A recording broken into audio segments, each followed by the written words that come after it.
pancreatic கேன்சர்ன்றது நிறைய பேருக்கு வந்து இப்போ வர ஆரம்பிச்சிருக்கு, பரவலா பேசப்படுது. அதை பத்தி கொஞ்சம் சொல்லுங்க சார். pancreasல எப்படி கேன்சர் வருதுன்னா, pancreatic walls-ல இருக்கிற செல்லில் இருக்க DNA-ல ஒரு மாற்றத்தை வந்து ஏற்படுத்துது.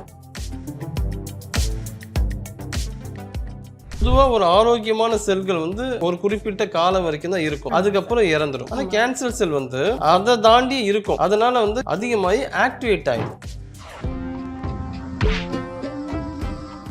என்ன சிம்டம்ஸ் இருக்கு சார்? pancreatic கேன்சர்ல என்ன ஸ்பெஷல்னா, அது எடுத்தவனே அதோட தீவிரத்தை காட்டாது. இந்த pancreatic கேன்சர் மூலமா வேற எந்த ஆர்கன்ஸ் பாதிக்கும்னா, கிட்னியும் பாதிக்கும், ஹார்ட்டும் பாதிக்கும்.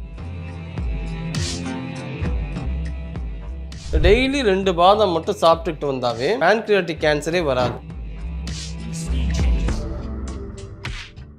FT ஹெல்த் நேயர்கள் அனைவருக்கும் வணக்கம். நான் உங்கள் விஜே ரேஷ்மி. இன்னைக்கு நம்ம கூட சீஃப் கெஸ்டா பேச வந்திருக்காங்க Siddha doctor mister Kalaivanan sir வந்திருக்காங்க. வணக்கம் சார். வணக்கம்மா சார், எப்படி இருக்கீங்க? நல்லா இருக்கம்மா. Super sir.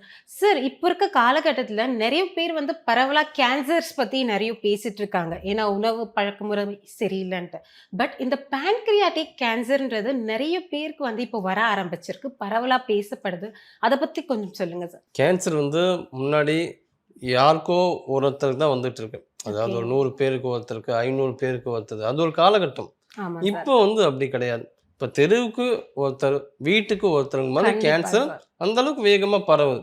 இதுக்கான காரணம் என்ன? லைஃப் ஸ்டைல் தான். Life style. ஏன்னா வந்து நம்ம வந்து சாப்பிட்ற உணவே வந்து விஷமாயிடுச்சு. ஆமா சார். எல்லாமே வந்து என்ன பண்றாங்க, இன்ஆர்கானிக்கு அதெல்லாம் யூஸ் பண்றதால பெஸ்டிசைட்ஸ் யூஸ் பண்றாங்க, ஃபுல்லா கெமிக்கல்ஸ் தான் யூஸ் பண்றாங்க.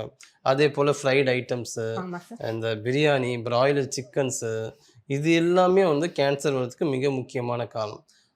கேன்சரோட இது என்னன்னா, எந்த இடத்துல எந்த உறுப்பை தாக்குதோ அந்த இடத்துல அதோட செல்ஸ் வந்து ரொம்ப அதிகமாக இருக்கும். pancreasல எப்படி கேன்சர் வருதுன்னா, pancreatic walls-ல இருக்கிற செல்லில் இருக்க DNA-ல ஒரு மாற்றத்தை வந்து ஏற்படுத்துது. அந்த மாற்றம் ஏற்படுத்தின பிறகு அது வந்து ஒரு வீக்கமாக ஸ்வெல்லிங் ஆகுது. அந்த pancreas ஆயிட்ட பிறகு அதுக்கு என்னன்னா, பொதுவாக ஒரு ஆரோக்கியமான செல்கள் வந்து ஒரு குறிப்பிட்ட காலம் வரைக்கும் தான் இருக்கும், அதுக்கப்புறம் இறந்துடும். ஆனால் கேன்சர் செல் வந்து அந்த ஆரோக்கியமான செல் இறந்துடுதுல்ல, அதை தாண்டி இருக்கும். அதனால வந்து கேன்சர் செல் ரொம்ப அதிகமாயிடுது, அதிகமாகி ஆக்டிவேட் ஆயிடுது. ஆக்டிவ் ஆகி pancreas-ஐ வந்து பாதிக்குது. Okay sir. இப்போ வந்து கேன்சர் செல் எல்லாமே வந்து இதுக்குண்டான அறிகுறிகள் சார். இப்போ நிறைய பேருக்கு கேன்சர் வருது, இப்போ pancreatic கேன்சர் வந்துருச்சுன்னா அவங்களுக்கு சிம்டம்ஸ்லாம் நிறைய வரும் இல்லையா? இந்த மாதிரி சிம்டம்ஸ் வந்திருக்குன்னா அவங்க போய் செக் பண்ணலான்ட்டு, அந்த மாதிரி என்ன சிம்டம்ஸ் இருக்கு சார்? pancreatic கேன்சர்ல என்ன ஸ்பெஷல்னா, அது எடுத்தவனே அதோட தீவிரத்தை காட்டாது. ஓகே. கொஞ்சம் நாட்கள் கழிச்சு தான் செல் மாதிரி இருக்கும். ஆமா, கொஞ்ச நாள் கழிச்சு தான் அதோட பாதிப்பை வந்து வெளியிடும். அப்படி வெளியிடும் போது pancreatic கேன்சர் வந்தவங்களுக்கு எப்படி இருக்குன்னா, செரிமான பிரச்சனை கண்டிப்பா ஏற்படும். ஆமா, ஏன்னா அந்த pancreas இருக்குல்ல, அது வந்து டைஜஸ்டிவ் என்சைம் வந்து ப்ரொடியூஸ் பண்ணும். அதுக்கப்புறம் வந்து இன்சுலின் அதுதான் ப்ரொடியூஸ் பண்ணும். டயபிட்டிஸ் வந்து கண்ட்ரோல்ல வச்சிருக்கணும்னா இன்சுலின் தான் ரொம்ப முக்கியம். அதை ப்ரொடியூஸ் பண்றது pancreas தான். அப்படி இருக்கும்போது pancreasல கேன்சர் வரும்போது இன்சுலின் லெவல் அதிகமாகும், டயபெட்டிக் லெவல் அதிகமாக இருக்கும். அதனால வந்து டைஜஷன் வந்து பாதிக்கும். இந்த pancreatic கேன்சர் மூலமா வேற எந்த ஆர்கன்ஸ் பாதிக்கும்னா, கிட்னியும் பாதிக்கும், ஹார்ட்டும் பாதிக்கும். அது ஒரு கண்டிஷன் தீவிரமாகும் போது. இது வேற எந்த அறிகுறி சார்? இப்போ வந்து வேற ஆர்கன்ல ஏதாவது பிரச்சனை வரதுனால pancreasல கேன்சர் வருதுங்களா? இந்த மாதிரி ஏதாவது பிரச்சனை இருக்கா சார்? ஆமா, கண்டிப்பா. இப்ப டயபிட்டிஸ் இருக்கு. டயபிட்டிஸ் வந்து இன்னைக்கு அது ரொம்ப சகஜமாயிடுச்சு, சாதாரணமாயிடுச்சு சார். சாதாரணமாயிடுச்சு. அப்போலாம் வந்து பணக்காரங்களுக்கு மட்டுமே வரக்கூடிய நோயா இருந்தது, இப்போ எல்லா தட்டு மக்களுக்குமே வந்து டயபிட்டிஸ் சாதாரணமாயிடுச்சு. சாதாரணமான டயபிட்டிஸை ரொம்ப கேர் எடுத்து பார்க்க மாட்டேங்கிறாங்க. அவங்களுக்கு என்ன பிடிக்குமோ அதை சாப்பிட்றாங்க, எதெல்லாம் சாப்பிடக்கூடாதோ அது எல்லாமே விரும்பி சாப்பிட்றாங்க, எடுத்துக்கிறாங்க. மிக முக்கியமா ஃப்ரூட்ஸ்ல வந்து வாழைப்பழம் சாப்பிடக்கூடாது, அதே போல மாம்பழம் சாப்பிடக்கூடாது, பலாப்பழம் சாப்பிடக்கூடாது, கனியும் சாப்பிடக்கூடாது. ஆனால் வந்து மக்களுக்கு அதெல்லாம் தெரியல. டயபிட்டிஸ் வந்துச்சு, இதெல்லாம் சாப்பிடக்கூடாதுன்னு தெரியல. அந்தந்த சீசன் இப்போ வந்து பார்த்தீங்கன்னா ஒரு மாம்பழ சீசனா எவ்வளோ மேக்ஸிமம் சாப்பிடும்போது சாப்பிட்டுறாங்க, அப்போ டயபிட்டிஸ் லெவல் ஏறிடுச்சு. ஸோ டயபிட்டிஸ் வந்து அதிகமாகிறது கூட இந்த மாதிரி pancreatic கேன்சர் வரும். வேற எந்த கண்டிஷன்ல வரும்னா, pancreatitis-னு ஒரு கண்டிஷன். ஆமா, அது என்னன்னா pancreasல ஏற்படக்கூடிய வீக்கம். அந்த வீக்கத்தை வந்து சரியா கவனிக்காததால அது நாளடைவில் pancreatic கேன்சரா மாறக்கூடிய தன்மை. இது ஸ்டார்ட்டிங்ல சம் சிம்டம்ஸ் வரும்போது கவனிச்சா இத வந்து நம்ம கியூர் பண்ண முடியுமா சார்? கண்டிப்பா. இதுக்கான பிரச்சனையே அலட்சியம் தான். ஓகே. தொடக்க காலத்துல இந்த பேன்கிரியாஸோட அறிகுறிகள் எப்படி இருக்கும்னா, இன்டைஜஷனா தான் இருக்கும். இன்டைஜஷன். ஓகே. செரிமானம் சரியா ஆகாது. கொஞ்சம் சாப்பிட்டாலே வயிறு உப்புசமா இருக்கும். ஓகே. அடிக்கடி வயித்து வலி வரும். இப்போ தொடக்க காலத்துல இத பார்க்கணும்.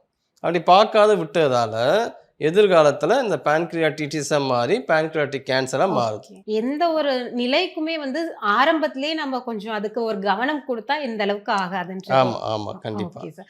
Thank you so much sir. இந்த மாரி பான்கிரியாட்டிக் கேன்சர் வந்தவங்களா எந்த உணவு பழக்கங்கள் வந்து உட்கொள்ளலாம் சார்?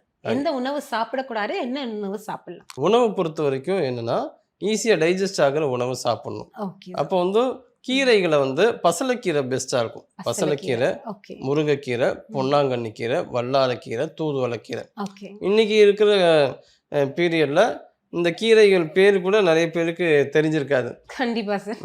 ஏன்னா கீரை சாப்பிடணுங்கிற இதெல்லாம் மறந்து பீட்சா, போச்சு. பர்கர் பேர் சொன்னா அதுல வெரைட்டியா சொல்லுவாங்க. ஆமா, கீரை ஆமா. பேர்லனா அது பச்சை கலர்ல இருக்கணும் மட்டும் தான் சார் சொல்றாங்க. ஆமா, ஆமா. ஸோ அப்படி இருக்கக்கூடாது. கருவேப்பிலை கூட ஒரு கீரை தான்.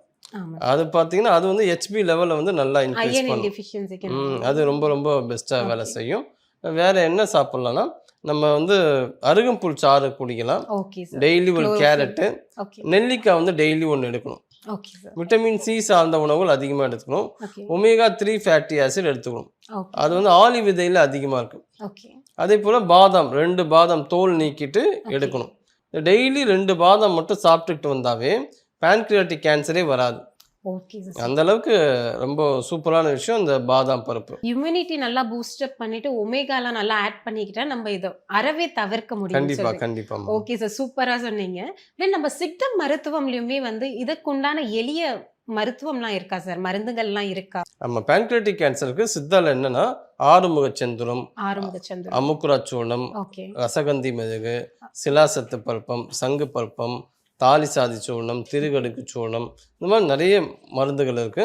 அந்தந்த கண்டிஷனை பொறுத்து வாத பித்த கபம் யாருக்கு எந்த அளவில் வந்து அது குறைவாக இருக்கு இல்லை அதிகமாக இருக்கு ஓகே. அதை பார்த்துட்டு நம்ம அதுக்கான மருத்துவத்தை செய்வோம். Okay sir. சூப்பரா சொன்னீங்க. தென் வீட்டிலேயே வந்து எளிய வழியில வந்து நம்ம உட்கொள்ற உணவுல வந்து எந்த மாதிரி கரெக்ஷன்ஸ்லாம் பண்ணும்போது நம்ம இத அறவே வந்து ஒரு கண்ட்ரோல்ல கொண்டு வர முடியும் சார்? பான்கிரியாட்டிக் கேன்சருக்கு வந்து சில டைம் வந்து தூக்கம் வந்து சரியா வராது. ஆமா. ஏன்னா வயிறு வலிக்கும், வயிறு உப்புசமா இருக்கும். இதுலயே வந்து பிரச்சனை, தூக்கம் சரியா வராது. ஓகே. அவங்க என்ன பண்ண கசகசாவை ஓகே. கொஞ்சம் அரைச்சிட்டு பால்ல கலந்து நம்ம குடிக்கலாம். ஓகே. அப்படி குடிச்சா நல்லா வந்து தூக்கம் வரும். ஓகே. இந்த மாதிரி எடுக்கலாம். அதே போல நம்ம அந்த கேரட் ஜூஸ், ஓகே. கேரட் கீருன்னு சொல்லுவாங்க, அதை வந்து ஜூஸாவை உள்ள சாப்பிடலாம். ஓகே. கேரட் நம்ம நல்லா எடுத்துக்கலாம். நல்லா எடுத்துக்கலாம். அந்த மாதிரி பண்ணிக்கலாம். Okay sir. சூப்பரா அருமையா சொன்னீங்க. உங்களது மிக சிறப்புன்னு பார்த்தாலே வந்து இந்த முத்திரை வலி வைத்தியங்கள்லாம் வந்து சூப்பரா சொல்லுவீங்க. எல்லா வியாதிகளுக்குமே வந்து ஒரு கண்ட்ரோல்ல கொண்டு வரதுக்கு சொல்லுவீங்க. இதற்குமே பான்கிரியாட்டிக் கேன்சருக்கு முத்திரை வழி வைத்தியம் இருக்கா சார்? கணேச முத்திரை வந்து இது பண்ணலாம். கணேஷ முத்திரை. கணேச முத்திரை வந்து இந்த மாதிரி பண்ணணும். இது மாதிரி. இது மாதிரி இப்படி ஓகே. வச்சுக்கணும். இப் இப்படி வச்சுக்கிட்டு ஓகே. மூச்சை நல்லா இழுக்கும்போது நார்மலா இருக்கணும். மூச்சை வெளி விடும்போது இது 2 கை நல்லா இழுக்கணும். இழுக்கணும். ஆமா, 2 பக்கத்தையும் நல்லா இழுக்கணும். ஓகே.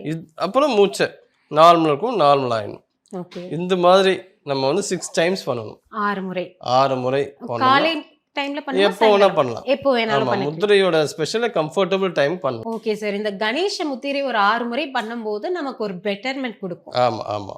Okay sir. சூப்பரா சொன்னீங்க.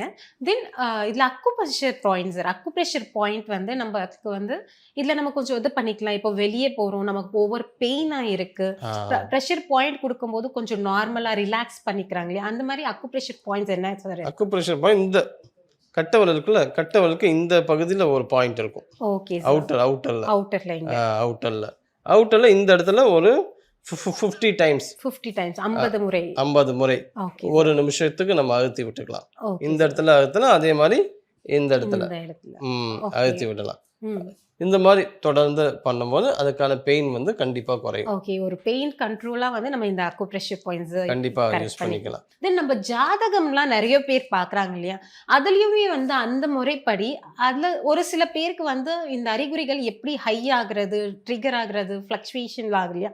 அத பத்தி கொஞ்சம் சொல்லுங்க சார். இப்ப பேன்கிரியாஸ் வந்து உடம்புல வந்து மேல் வயித்துல தான் இருக்கு. ஆமாங்க சார். ரைட் ஹேண்ட் சைடுல கண்டிப்பா. லிவருக்கு பின்பக்கத்துல இருக்கு. ம். லக்கணத்தின்படி ஜாதகத்துப்படி ஓகே. 5ஆம் இடம் வந்து மேல் வயிறு சார்ந்த இடம். ஓகே. 5ஆம் இடம் வந்து பலவீனமா இருக்கும்போது ஓகே. ஜாதகத்துல இல்ல பாதிக்கப்படும்போது கண்டிப்பா வந்து இந்த பேன்கிரியஸும் பாதிக்கப்படும். ஓகே. அப்போ இந்த பேன்கிரியஸ் பாதிக்கப்படும்போது அவங்க லைஃப்ல என்ன பிரச்சனையை ஃபேஸ் பண்ணுவாங்க?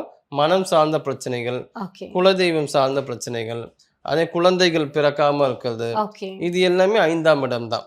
ஓகே அப்ப சார். அப்போ அதுக்கும் நம்ம பேன்கிரியாஸ்க்கும் ஒரு தொடர்பு உண்டு. ஓகே அத சார். வந்து நம்ம ஆஸ்ட்ராலஜி படி பார்த்தோம்னா, இந்த 5ஆம் இடத்துக்கும் பேன்கிரியாஸ்ல உடம்புல ஏதாவது பிரச்சனை இருக்கிறதுக்கும் ஓகே. அத நம்ம கனெக்ட் பண்ணி பார்க்கலாம். அப்படி கனெக்ட் பண்ணி பார்க்கும்போது, அவங்க பிறந்த நட்சத்திரத்துக்கு ஏத்த மூலிகை இருக்கும். ஓகே. அத நம்ம குடுக்கும்போது இந்த ஓகே. பேன்கிரியாட்டிக் கேன்சருக்கு எஃபெக்டிவா இருக்கும். Okay sir. ரொம்ப நன்றி சார். ரொம்ப அற்புதமா பார்த்தீங்கன்னா, பேன்கிரியாட்டிக் கேன்சரோட அறிகுறிகள், அதுக்கு எப்படி தீர்வு பண்ணலாம், அத எப்படி வராம தடுக்கலாம்ன்னு ரொம்ப அற்புதமா சொல்லியிருந்தீங்க. நன்றி சார். நன்றிம்மா.